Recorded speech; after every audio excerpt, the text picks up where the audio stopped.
விடாமுயற்சி உனக்கு வெற்றியை கொண்டு வரும். ஆனால் எதை நோக்கி பயணம் பண்ணுகிறோம்? நாம் மாத்திரமல்ல, நம்முடைய குடும்பத்தார், மனைவியாக இருக்கலாம், கணவராக இருக்கலாம், பிள்ளைகளாக இருக்கலாம், பெற்றோர்களாக இருக்கலாம், உறவினர்களாக இருக்கலாம், சுற்றுப்புறத்தில் உள்ளவர்களாக இருக்கலாம். இவர்களுக்கு மத்தியில் உன் மேன்மை பெருக வேண்டுமானால் ஐஸ்வர்யத்தில் மாத்திரம் அல்ல, ஐஸ்வர்யம் நிலைத்திருப்பது அல்ல. இந்த சூரியனுக்கு கீழே எல்லாம் மாயை. எதையும் நீ சேர்த்து வைத்ததை கொண்டு போக முடியாது. நம்ம இன்றைக்கி நேரத்துக்கு ஓடிக்கொண்டே இருக்கோம். இதை சம்பாதிக்கணும், அதை சம்பாதிக்கணும், ஏதோ ஒன்று சேர்த்து வைக்கணும்.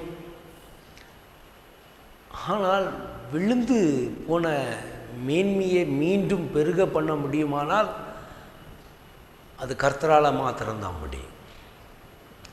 உன்னை மேன்மைப்படுத்த வேண்டும், அது மனிதராக அல்ல.